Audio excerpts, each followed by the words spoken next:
नमस्कार, मैं रंजना झा कोलकाता से उपस्थित हूँ सदीनामा की ओर से दिनांक 23 फरवरी 2026 का संपादकीय लेकर, जिसका शीर्षक है कि गनीमत है कि ट्रंप के ऊपर अदालत है, जिसे लिखा है सह संपादक राकेश अचल जी ने।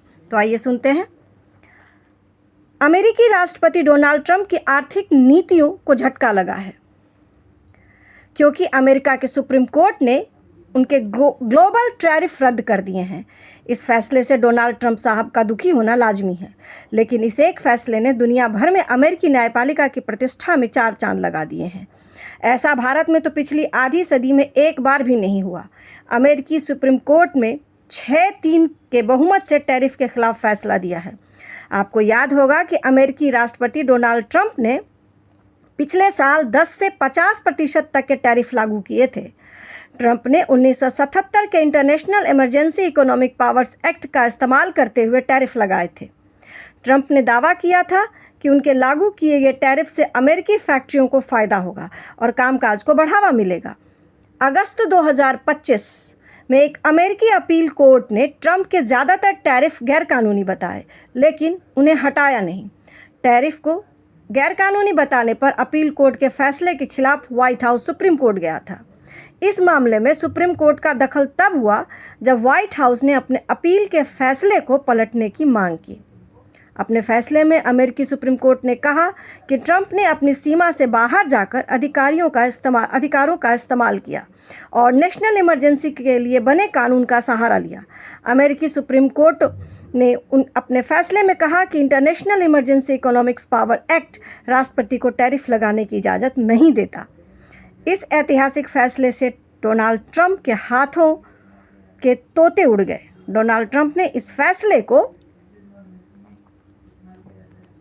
शर्मनाक बताया है, लेकिन वे फैसला देने वाले को न लोयागति प्रदान कर सकते हैं, न किसी पीछे अपनी जांच एजेंसियां छोड़कर जजों को डरा सकते हैं।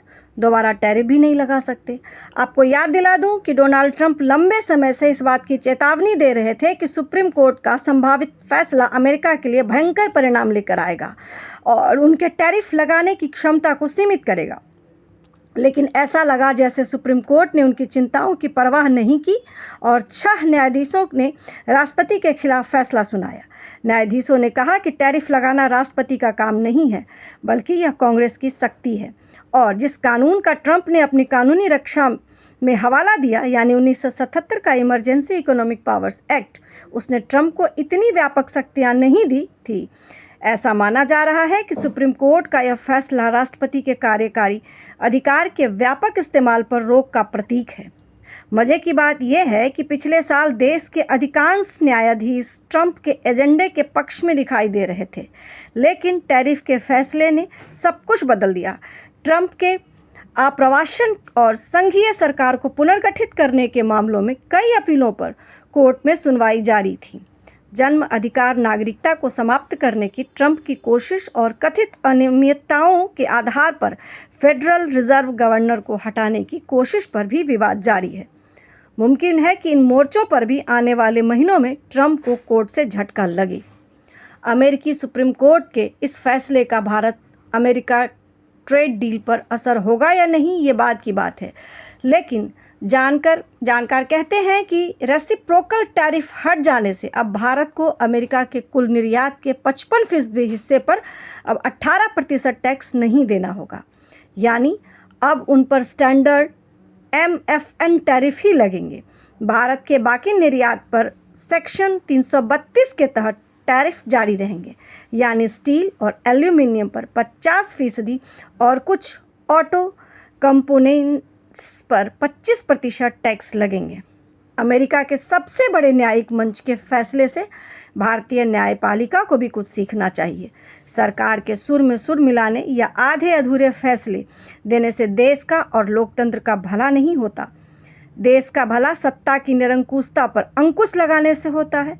दुर्भाग्य है कि भारत में न्यायालय समेत तमाम चीज़ें अमेरिका के मुकाबले हजारों साल पुरानी होने के बावजूद उसमें इतना इकबाल नहीं बचा है कि वे सत्ता के क्षचारिता पर लगाम लगा सके। जाहिर है कि सुप्रीम कोर्ट के फैसले के बाद ट्रंप साहब न पद से इस्तीफा देंगे और न गम में आत्महत्या करेंगे, लेकिन वे ये तो जान गए होंगे कि वे ही सब कुछ नहीं हैं। वे ही अमेरिका का शुभ नहीं सोचते। उनके ऊपर अदालतें भी हैं जो उनमें ज़्यादा देश का शुभचिंतन करती हैं। मुझे उम्मीद है कि भारत की सबसे बड़ी अदालत पर भी अमेरिकी सुप्रीम कोर्ट के ताज़ा फैसले का रत्ती दो रत्ती मनोवैज्ञानिक असर तो होगा। धन्यवाद।